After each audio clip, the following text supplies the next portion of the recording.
என் உயிரினும் மேலான தமிழ் பெருங்குடி மக்களே, உங்கள் அனைவருக்கும் மேலரசம்பட்டு சமூகத்தின் பணிவான வணக்கங்கள். அன்பு உறவுகளே, நம்முடைய சேனலை நீங்கள் காண்பது இதுவே முதல் முறையாக இருந்தால் நம்முடைய காணொலியை நீங்கள் தொடர்ந்து காண வேண்டும் என்றால் உடனே சப்ஸ்கிரைப் செய்து கொள்ளுங்கள். தொடர்ந்து நம்முடைய காணொலி பற்றின உங்களுடைய மேலான கருத்துக்களை கருத்துரை பகுதியிலே தவறாமல் பதிவு செய்யுங்கள். அன்பு உறவுகளே, வாருங்கள் இப்பொழுது காணொலிக்குள்ளே செல்லுவோம். இந்த போட்டோவில் இருக்கிற இந்த வெறி நாயை பாருங்க. இந்த போட்டோவில் இருக்கிற இந்த குடிகார நாயை முதல்ல பார்த்துங்க. இந்த நாயை சில பேருக்கு தெரிஞ்சிருக்கும், பல பேருக்கு தெரியாம இருக்கும். இப்ப நான் சொல்றேன், இந்த நாய் தான் குடியாத்தம் குமரன் அப்படின்னு சொல்ற ஒரு புறம்போக்கு குடிகார நாய். இந்த நாயே நானும் வன்னியம் தான், என்னது நானும் வன்னியம் தான், வீர வன்னிய குல சத்திரியன் தான் நானும் அப்படின்னு பேசுறான். அப்படியா? இருப்பா, வீர வன்னிய குல சத்திரியன், அக்னி குல சத்திரியன், எல்லா குல சத்திரியனும் தமிழ்நாட்டில் இருக்கிறான். எல்லா குல சத்திரியர்களும் தமிழ்நாட்டில் இருக்காங்க. ஆனா பயன் என்ன? பயன் என்ன? என்னடா பயன்? என்னடா பயன்? நீ வன்னிய குல சத்திரியன் தான், வீர வன்னிய குல சத்திரியனவே இரு. யாருக்கு என்ன பயன்? தமிழ்நாட்டில் அதே வீர வன்னிய குல சத்திரியர்கள் தான் பெரும்பான்மையான குடி. அந்த வன்னியர்களுக்கு தான், அந்த வன்னியர்களுக்கான உரிமைகள் கிடைக்கலன்னா 40 ஆண்டு காலமாக இந்த மனிதர் போராடுறாரு. எந்த மனிதர்? நீ நேத்து பேசுன வீடியோவில் டேய் டேய் டேய் டேய் டேய் புறம்போக்கு. உயிரினும் மேலான தமிழ் பெருங்குடி மக்களே, உங்கள் அனைவருக்கும் மேலரசம்பட்டு சமூகத்தின் பணிவான வணக்கங்கள். அன்பு உறவுகளே, உங்களுடைய மேலரசம்பட்டு சண்முகம் யூடியூப் சேனல் 1,14,000 சப்ஸ்கிரைபர்களை தாண்டி வெற்றிகரமாக இயங்கிக் கொண்டிருக்கிறது. அதற்கு மிக முக்கியமான காரணம் நீங்கள்தான். இந்த வெற்றியை நாம் அடுத்த கட்டத்தை நோக்கி எடுத்துச் செல்லுவதற்கு போதிய பொருளாதார வசதிகள் இல்லாததால தொடர்ந்து நாம் தவித்துக் கொண்டிருக்கிறோம். நம்முடைய சேனலின் வளர்ச்சியில் நீங்களும் பங்கெடுத்துக் கொள்ள வேண்டும் என்றால் தங்களால் இயன்ற பொருளாதார உதவியை செய்யுமாறு அன்போடு கேட்டுக்கொள்ளுகிறேன். உதவிகள் செய்ய விரும்புவோர் போன்பே அல்லது வங்கி கணக்குக்கு தாராளமாக நீங்கள் செய்யலாம். அதே வேளையில் நீங்கள் செய்கின்ற இந்த உதவி சமரசமின்றி தமிழகத்தில் இருக்கின்ற இந்த தீய சக்திகளை எதிர்த்து போராடுவதற்கும் கம்பீரமாக நாம் குரல் எழுப்புவதற்கும் அடுத்த தலைமுறைகளை நெறிபட இங்கே சீர்படுத்துவதற்கும் கண்டிப்பாக உதவும் என்று உங்களிடம் நான் உறுதியளிக்கிறேன். வணக்கம். ராமதாஸ் என்ற பேரை சொல்ல உனக்கு தகுதி இருக்கா? உனக்கு அருகதை இருக்காடா? ராமதாஸ் என்ற பேரை சொல்ல உனக்கு அருகதை இருக்கா? எனக்கு அருகதை இருக்கு. ஏன்னா அந்த ரத்தத்துல வந்தவன் நான். நீ ஈனப்பிறவிடா, நீ ஈனப்பிறவி. தன்மான தலைவன், தான தலைவன், தன்மான தலைவன், எதிர்கால தலைவன் உதயநிதி பேசிய வெக்கமில்லடா உனக்கு. கள்ளக்குறிச்சியில் 67 பேரை ஒரே நாள்ல வசம் வச்சு கொண்டான அன்னைக்கெல்லாம் எங்கடா போ? நீ பேசுற அதே வார்த்தையை நான் பேசுறேன், என் வாய் நாரிடம்னா நிறைய அடக்கி வாசிச்சுட்டு இருக்கேன் நான். நீ குடிகாரன் ஆயிடா, நாங்கெல்லாம் அந்த மாதிரி கிடையாது. புரியுதா? போதை ஏறிட்டா நீ எதை பேசுற என்ன பேசுறன்னு உனக்கு தெரியாது. மருத்துவர் ஐயாவினுடைய 40 ஆண்டு கால போராட்ட வாழ்க்கையில கடுகுல 100ல் ஒரு பங்கு இருப்பியாடா நீ புறம்போக்கு பொறுக்கி. என்ன பேசுற நீ? மருத்துவர் ஐயா என்ன தப்பா பேசினாரு? தமிழ்நாட்டு முதலமைச்சர் எந்த விமர்சனத்திற்கும் உட்படாதவரா? திமுகவை எந்த விமர்சனமும் யாரும் செய்யக்கூடாதா?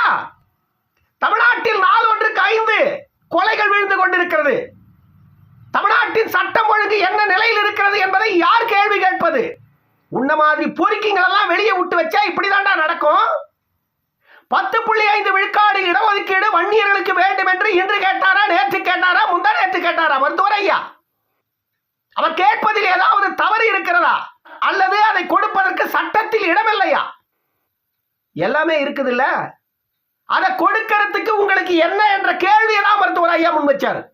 நான் ஒரு முறை இல்ல, இருமுறை இல்ல, பல முதலமைச்சர்களை பார்த்துட்டேன். கடைசியா இப்போ இருக்கிற முதலமைச்சர் மு.க. ஸ்டாலினையே போய் சந்திச்சுட்டேன். 10.5 விழுக்காடு கொடுப்பதற்கு சட்டத்தில் அனைத்து வழிமுறைகளும் ஏற்கனவே மேற்கோள் காட்டி இருக்கிறது நீதிமன்றம். நீதிமன்றம் என்ன சொன்னது இறுதி தீர்ப்புல? 10.5 விழுக்காடு இடஒதுக்கீடு கொடுப்பதற்கு தடை இல்லை. ஆனால் அதற்கான தரவுகளை வைத்து சட்டமன்றத்தில் சட்டம் ஏற்றி தமிழக அரசு 10.5 விழுக்காடு வழங்குவதற்கு அதிகாரம் உண்டு நீதிமன்றம் சொல்லிருச்சு.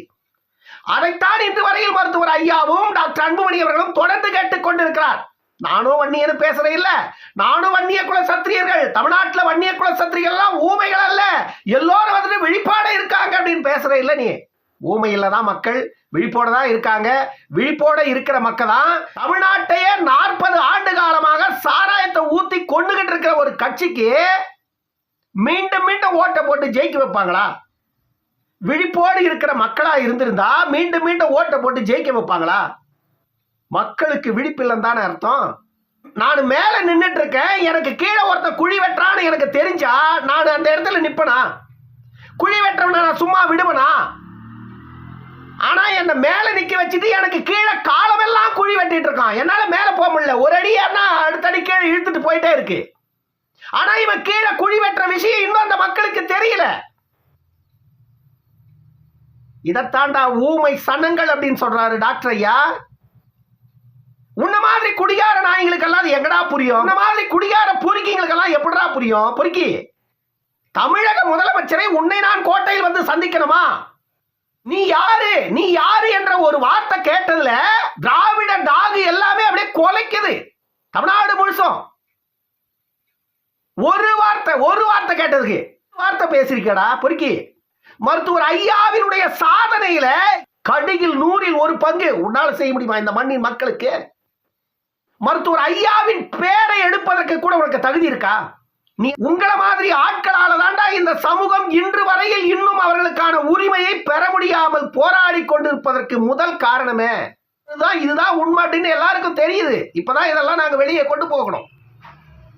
சி.என். ராமமூர்த்தி என்னவோ சொல்லிட்டானா, அவன் ஒரு புறம்போக்கு. சி.என். ராமமூர்த்தி ஒரு புறம்போக்கு. ஒரு ஐயா அவர்கள் மு.க. ஸ்டாலின் அவர்களை முனையளவு கூட தவறாக பேசவே கிடையாது. அந்த மேடையில் அவர் கேட்டது என்ன? எனக்கு அவமானமா இருக்கு. ஒரு முறை இல்ல, இருமுறை இல்ல, 1980களில் இருந்து இதுவரைக்கும் தமிழ்நாட்டில் எத்தனை முதல்வர்கள் இருந்தார்களோ அத்தனை பேரையும் நான் சந்திச்சிட்டேன். ஆனாலும் இன்னும் வன்னியர்களுக்கான உரிமை மட்டும் ஒருவர் கூட கொடுக்க முன்வர மறுப்பதின் நோக்கம் என்ன அப்படின்ற கேள்வியெல்லாம் வைக்கிறார். மருத்துவர் ஐயா வந்துட்டு சாதி வரியை தூண்டி விடுறாராம். மருத்துவர் ஐயா வந்து மு.க. ஸ்டாலினை வந்துட்டு சாதி பெயரை சொல்லி ஒருமையில பேசிட்டாராம். எங்கடா பேசினாரு? அவருடைய சாதி பெயரை மருத்துவர் ஐயா எடுத்தாரா? மருத்துவர் ஐயா வந்து வன்முறையை தூண்டினாரா? மருத்துவர் ஐயா வந்து வன்முறையை தூண்டுகிறார் அப்படின்னு பேசுறீங்களே. மருத்துவர் ஐயா வந்துட்டு எந்த இடத்துல வன்முறையை நான் செய்ய போறேன் நான் சொன்னாரு? ஏண்டா ஒரு வன்மத்தை கக்கிறதுக்கு ஒரு அளவு இல்லை. தமிழ்நாட்டில் இருக்கிற திராவிட சாதி வெறியர்களுக்கு தான் வன்னியர் போபியா தலைக்கு ஏறி வெறிநாயை விட கேவலமா கொலைச்சிட்டு கிடக்கானுங்க ஒரு வாரமா. நீ அவனை விட கேவலமா கொலைக்கிறியடா. உனக்கும் வெறியா இருக்கிறா. நாய் ஹாஸ்பிட்டலுக்கு போடா. ஃபர்ஸ்ட் நாய் ஹாஸ்பிட்டலுக்கு போ. முன்னாடி எல்லாம் தொப்புல சுத்தி 30 ஊசி 40 ஊசி போடுவாங்கன்னு சொல்லுவாங்க. இப்ப ஒரே ஊசி போட்டாங்கன்னா நல்லாயி போதான் விரைவில். ஃபர்ஸ்ட் நாய் ஹாஸ்பிட்டலுக்கு போயிட்டு ஊசி போட்டுக்கிட்டு உடம்ப காப்பாத்திக்கிட்டு வழிபாரு. வெறியாரி செத்துக்கிட்டு தொலைச்சிட்டு போற. ஏனென்றால் ஏற்கனவே உன்னை திமுகவில் இருந்து தூக்கி வெளியே போட்டுட்டு நீ திமுகவில் உள்ள போறதுக்கு தான் இப்ப இந்த கொலையெல்லாம் கொலைச்சிட்டு இருக்கிற.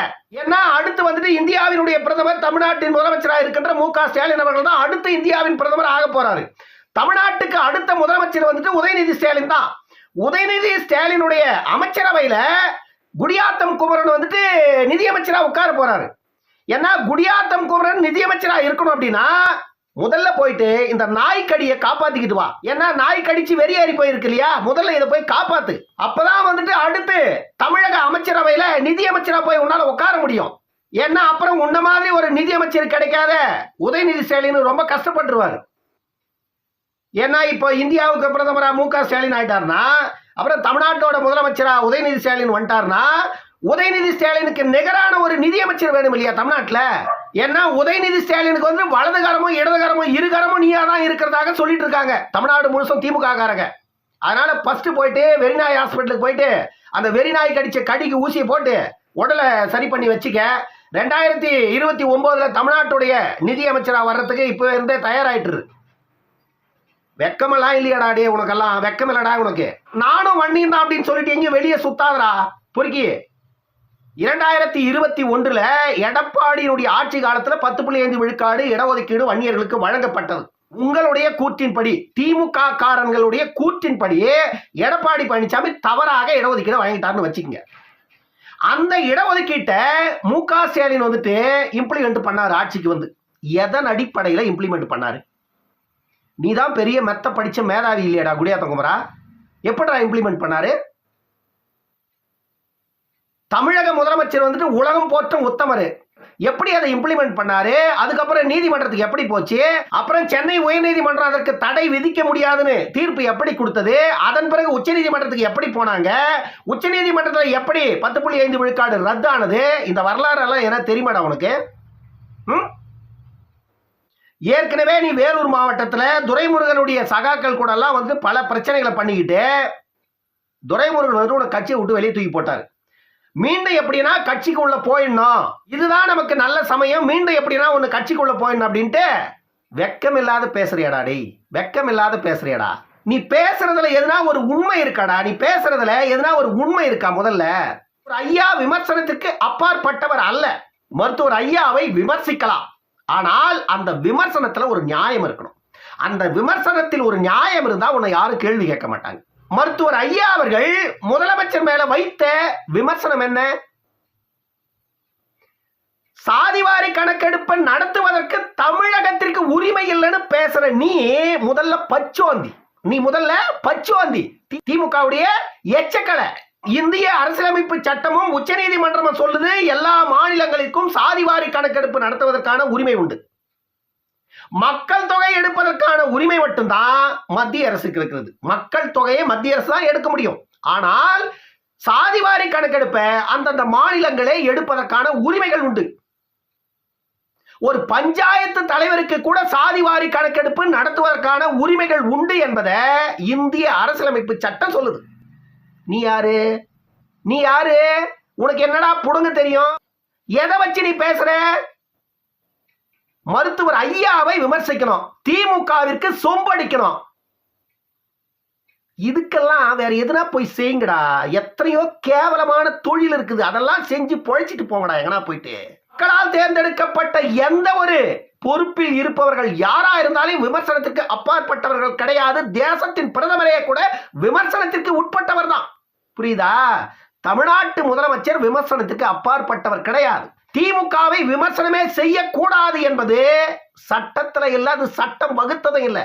வல்லவன் வைத்ததெல்லாம் இங்க சட்டம் ஆகிடணும் அப்படின்னு நீங்க நினைச்சீங்கன்னா அது வந்துட்டு தமிழ்நாட்டில் நடக்காது. ஏன்னா நீ சொல்ற இல்ல, இது திராவிட மண்ணு. யாரா இங்க திராவிட? நான் திராவிடனா? நான் திராவிடனடா. என்னை எப்படா நீ திராவிடன்னு வரையறுப்ப? எதை? என்னுடைய அடையாளம் என்ன? நான் யாரு? நான் திராவிடனா? நீங்க செய்யணும். அது திராவிட இங்க தேவைப்படுது. மருத்துவர் ஐயாவை விமர்சிப்பதற்கு தமிழ்நாட்டில் தகுதியுடைய அரசியல்வாதி ஒருவனும் இல்லை. அதுல நீ கால் தூசுக்கு சமமாக மாட்டேன். மருத்துவர் ஐயா இந்த தமிழ்நாட்டில் உள்ள ஒட்டுமொத்த சமூக மக்களின் உரிமைக்காக கும்மிடி பூண்டியிலிருந்து கன்னியாகுமரி வரைக்கும் அவருடைய கால்கள் படாத இடமே இல்லை. புரியுதா? அதுல நீ ஒரு தமிழக மக்களுக்கான உரிமை போராட்டத்தை நடத்தி இந்த திராவிட கட்சிகள் வன்மத்தை மருத்துவர் ஐயாவின் மீது கக்கனதனால தமிழ்நாட்டில் இருக்கின்ற எல்லா சிறைகளிலும் இந்த திராவிட கட்சிகள் மருத்துவர் ஐயாவை அடைத்திருக்கிறது. பாளையங்கோட்டை சிறை ஒன்றை தவிர தமிழகத்தில் உள்ள எல்லா சிறைகளிலும் மருத்துவர் ஐயா அடைபட்டு கிடந்தவர். அவருக்காக இல்ல, தமிழக மக்களின் உரிமைக்காக. உன்ன மாதிரி பொறுக்கிங்கெல்லாம் மருத்துவர் ஐயாவை பத்தி பேசுறதுக்கு தகுதி இல்லாதவன். நானே உன்னை விமர்சிக்க கூடாதுன்னு கடந்து போனவன். ஆனா உன்னுடைய வன்மம் பேச்சு இருக்கு இல்லையா, கேட்டுட்டு சும்மா இருக்க முடியல. உன்னை பத்தி பேசுறதுக்கு நான் வெக்கப்படுறேன். ஏன்னா நீ எல்லாம் மனித பிறவை கிடையாது, நீ எல்லாம் மனிதனே கிடையாது. முதல்ல புரியுதா? இந்த மாதிரி ஆட்கள் எல்லாம் விமர்சனம் கூட செய்யக்கூடாது. உன்னெல்லாம் வந்துட்டு கடந்து போயிடணும். ஏன்னா உன்னெல்லாம் விமர்சனம் பண்ணா நீ வளர்ந்துருவ. உன்னெல்லாம் கடந்து போனா நீ காணாம போயிடுவ. உன்னெல்லாம் கடந்துதான் போகணும். ஆனா அளவை தாண்டி போயிருக்க நீ போதையில. அந்த குடி போதையில என்ன பேசணும்னு தெரியாத நிறைய பேசியிருக்க. நீ பேசின வீடியோவை நீயே இன்னொரு முறை போய் பாரு, சரியாதான் பேசியிருக்குமா அப்படின்னு. இன்னொரு காணொலியில் சந்திக்கும் வரை உங்களிடமிருந்து விடைபெற்றுக் கொள்வது மேலரசம்பட்டு சண்முகம். நன்றி, வணக்கம் அன்பு உறவுகளே.